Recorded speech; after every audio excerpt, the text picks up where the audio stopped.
பிதாசுதன் பரிசுத்த ஆவியின் பெயராலே ஆமென். ஆண்டவர் உங்களோடு இருப்பாராக, ஆன்மாவோடும் இருப்பாராக. லேவியர் புத்தகத்தில் இருந்து வாசகம், அதிகாரம் 4, இறை வார்த்தை 26. குரு அவனுக்காக பாவ கழுவாய் நிறைவேற்றுவார், அவன் மன்னிப்பு பெறுவான். ஆண்டவர் வழங்கும் அருள்வாக்கு. இறைவா உமக்கு நன்றி. கிறிஸ்துவுக்குள் பிரியமான என் அன்பு சகோதர சகோதரிகளே, ஆண்டவராகிய இயேசு கிறிஸ்துவுக்கு முன்பாக நாம் அமர்ந்திருக்கின்றோம். இது ஆண்டவர் உங்களுக்கு வைத்திருக்கக்கூடிய ஒரு ஆசீர்வாதம். அதிகாலையிலே ஆண்டவரை தரிசித்துவிட்டு அந்த நாளை ஆரம்பித்து ஆண்டவருடைய செயல்களை மனதில் கொண்டு நாம் நடக்கக்கூடிய வேளையிலே அந்த நாள் முழுவதும் ஆசீர்வதிக்கப்படுகின்றது. அதை உங்களுடைய வாழ்க்கையை நீங்கள் அனுபவித்திருக்கலாம். அன்பார்ந்தவர்களே, கிட்டத்தட்ட 1 ஆண்டுகளாக நம் ஆண்டவராகிய இயேசு கிறிஸ்து இந்த ஆன்லைன் வழியாக இந்த பணியை செய்ய என்னை அர்ப்பணித்திருக்கின்றார். எனவே ஆண்டவருடைய நாமம் மகிமைப்படுவதாக.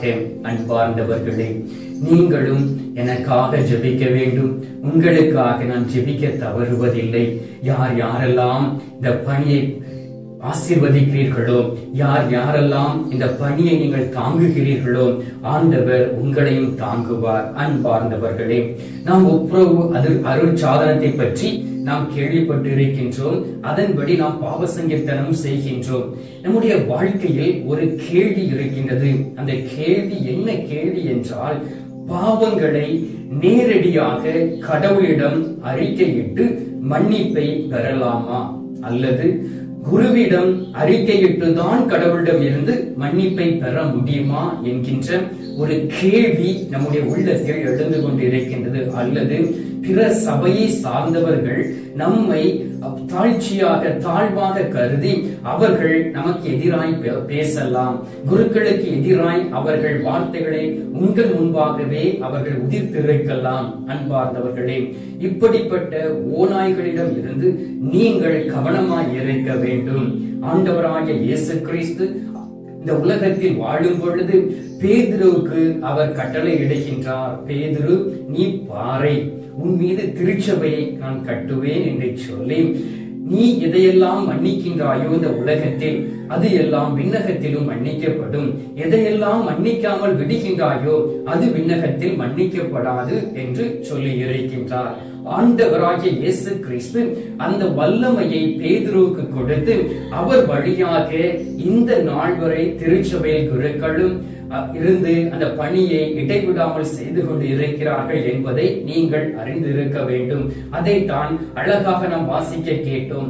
குருவானவர் உங்களுடைய பாவத்திற்காக உங்களுக்கும் கடவுளுக்கும் இடையில் நின்று அவரை நோக்கி ஜெபிக்கக்கூடிய வேளையிலே உங்களுடைய பாவங்கள் மன்னிக்கப்படுகின்றன. பாவ மன்னிப்பு நிச்சயத்தை பெற்றுக் கொள்ளும்படியாக அவர்கள் உங்களுக்காக பரிந்து பேசக்கூடிய வேளையிலே உங்களுடைய பாவம் முழுவதும் மன்னிக்கப்படுகின்றது. அவர் தகன பலியாக ஒவ்வொரு நாளும் திருப்பலி உங்களுடைய பாவங்களுக்காக நிறைவேற்றக்கூடிய வேளையிலே உங்களுடைய பாவங்கள் மன்னிக்கப்படுகின்றன. அன்பார்ந்தவர்களே, நாம் நன்றி திருப்பலி வைத்திருக்கின்றோம், பிறந்தநாள் திருப்பலி வைத்திருக்கின்றோம், இறந்தவர்களுக்கு திருப்பலி வைத்திருக்கின்றோம். எத்தனை பேர், சாமி நான் பாவம் செய்து விட்டேன், என்னுடைய பாவம் மன்னிக்கப்பட எனக்காக ஒரு திருப்பலி நிறைவேற்றுங்கள் என்று சொல்லி நீங்கள் ஜெப கருத்தையும் உங்களுடைய விண்ணப்பங்களையும் குருவானிடம் கொடுத்திருக்கிறீர்கள். அன்பார்ந்தவர்களே, இதுதான் மறைக்கப்பட்ட ஒரு உண்மை என்று சொல்லலாம். ஏனென்றால் நாம் அதை விரும்புவது இல்லை. நம்முடைய பாவங்களை நினைத்தும் கூட நாம் அந்த பாவங்களை அறிக்கையிட தயாராக இல்லை. எனவே தான் நாம் என்ன செய்யலாம்? இறை வார்த்தையின் அடிப்படையில் பாவங்களை குருவிடம் அறிக்கையிட முடியுமா என்பதை நாம் இந்த நேரத்தில் பார்ப்போம்.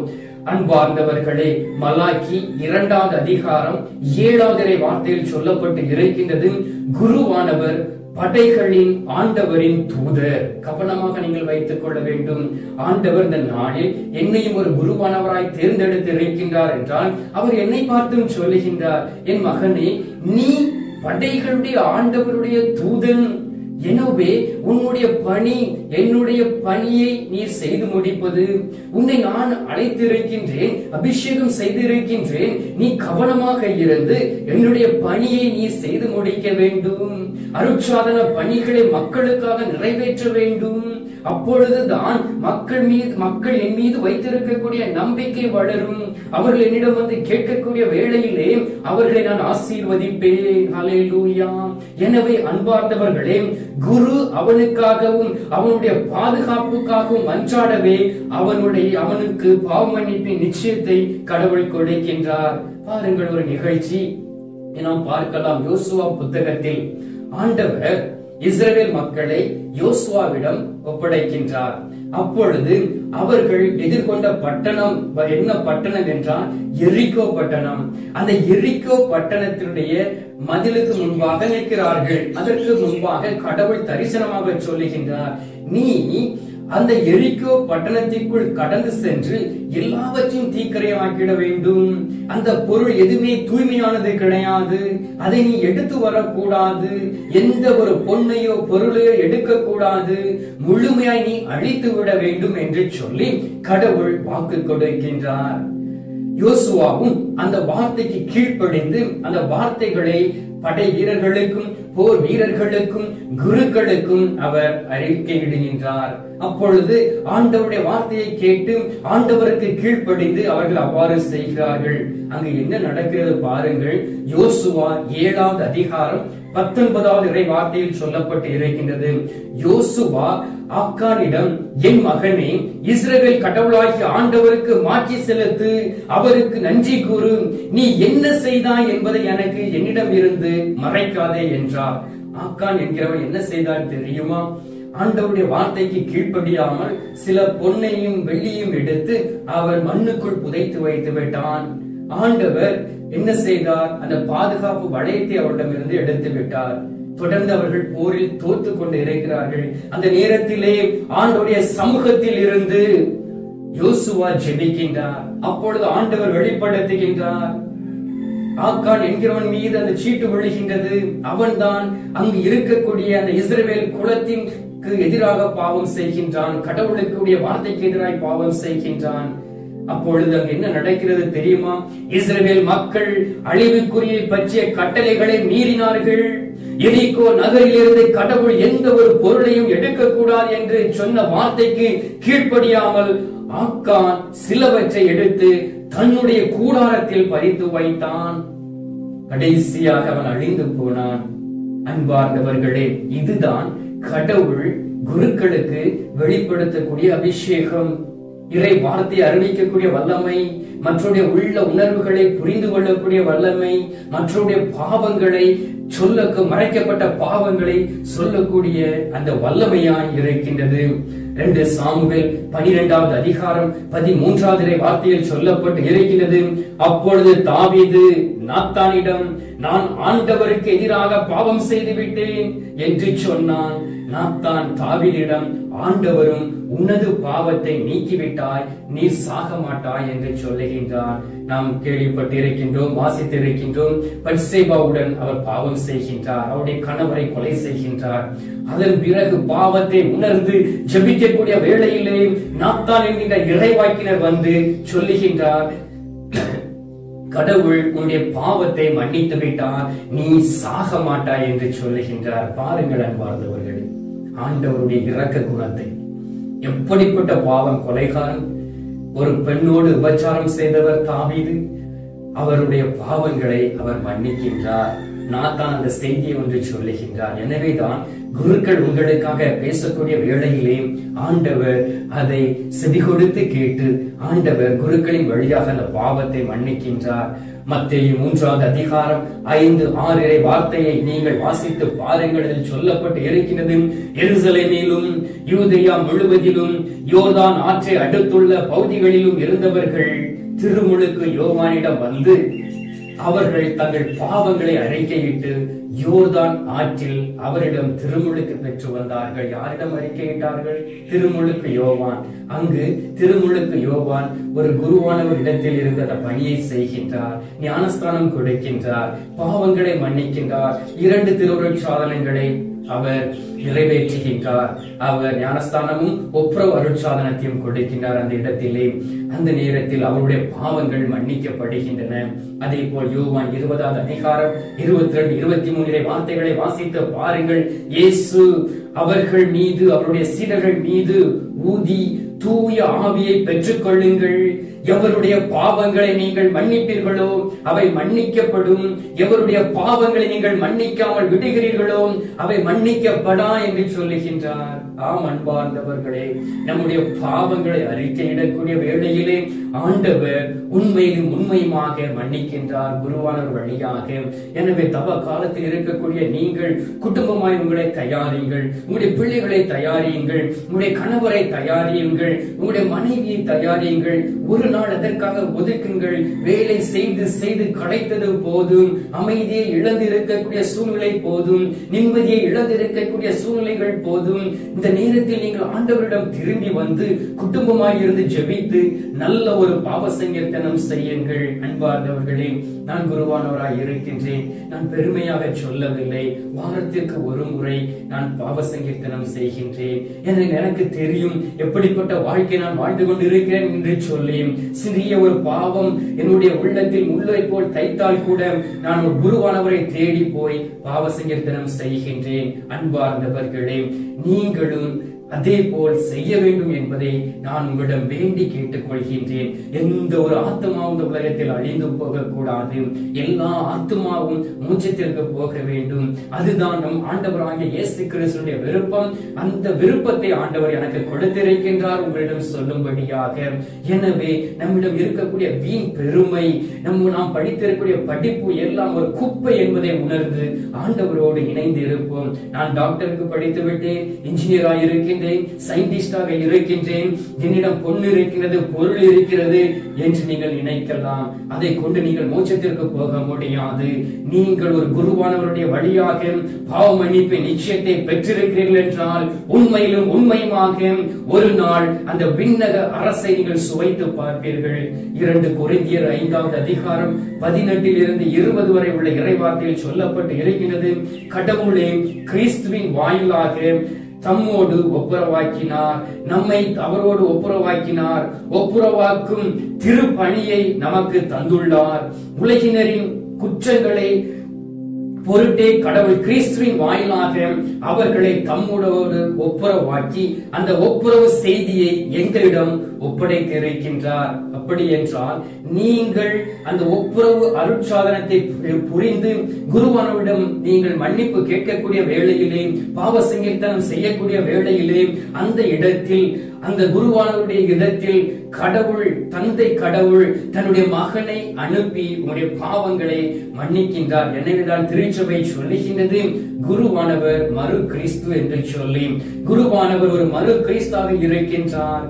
எனவே அன்பார்ந்தவர்களே, நீங்கள் பாவங்களை நேரடியாக கடவுளிடம் அறிக்கையிட்டு மன்னிப்பு பெறலாமா என்கின்ற ஒரு கேள்வி இருக்கலாம். ஆண்டவருடைய வார்த்தை சொல்லுகின்றது குருவிடம் அறிக்கையிட்டுத்தான் கடவுளிடம் இருந்து நீங்கள் பெற்றுக்கொள்ள முடியும்.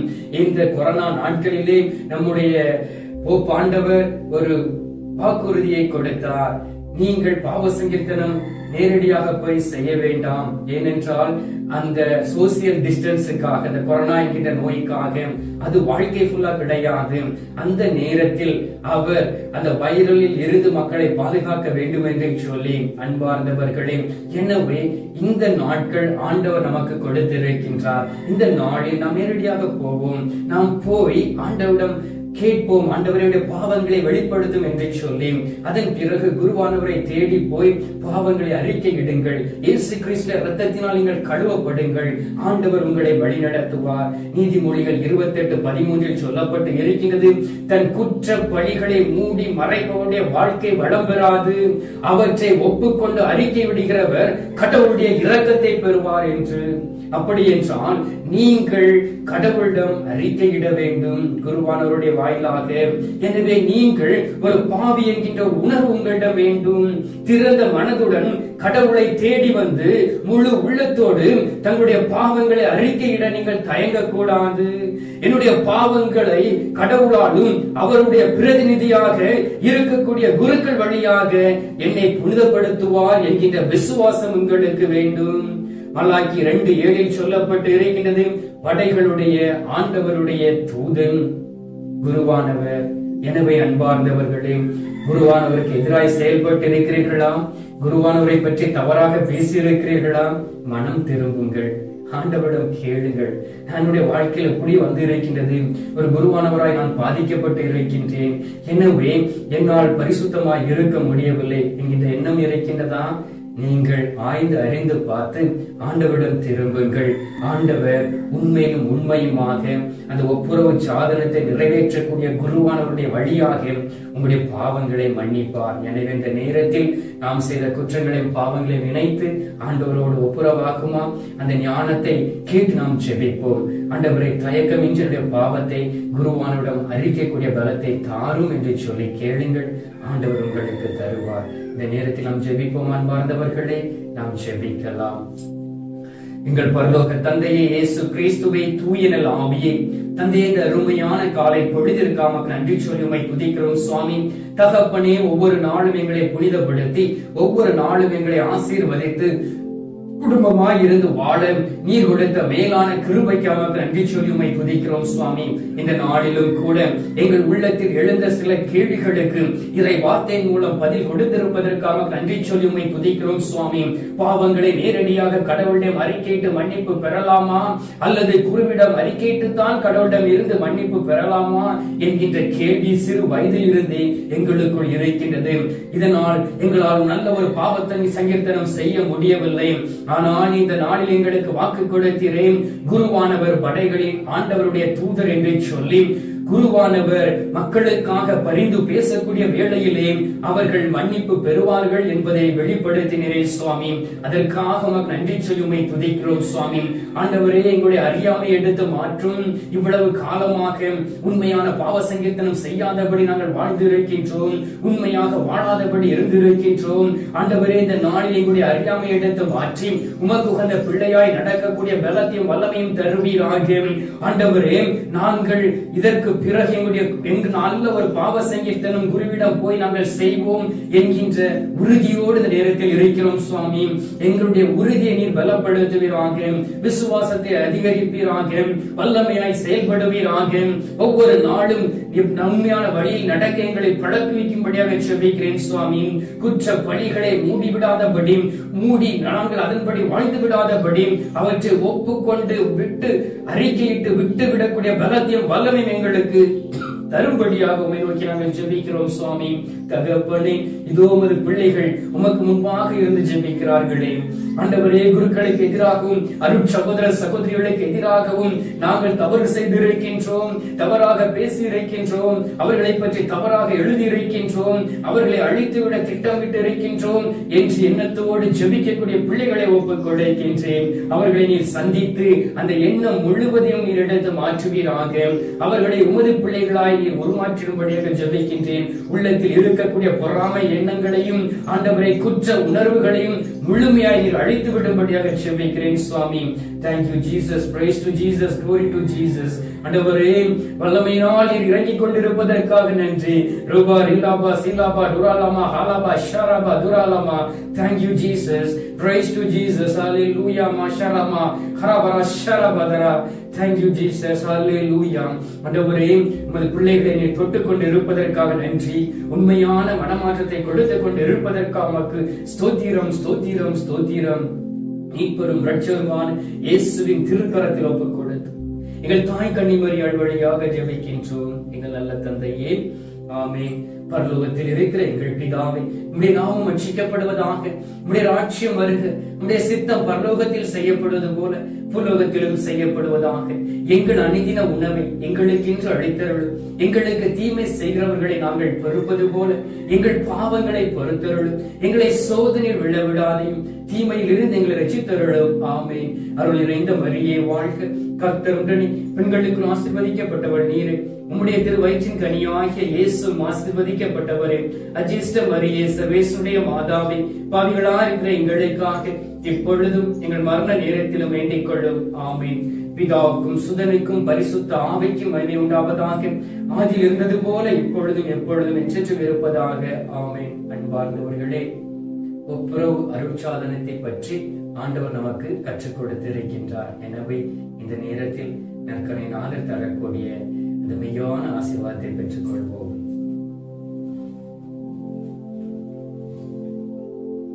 எல்லாம் வல்ல இறைவன் பிதா, சுதன், பரிசுத்த ஆவி உங்களை ஆசீர்வதித்து நீங்கள் கொண்டுள்ள சிந்தனைகளை எடுத்து மாற்றி உண்மையோடும் துமத்தோடும் வாழ உங்களை பலப்படுத்துவாராக. ஆமென்.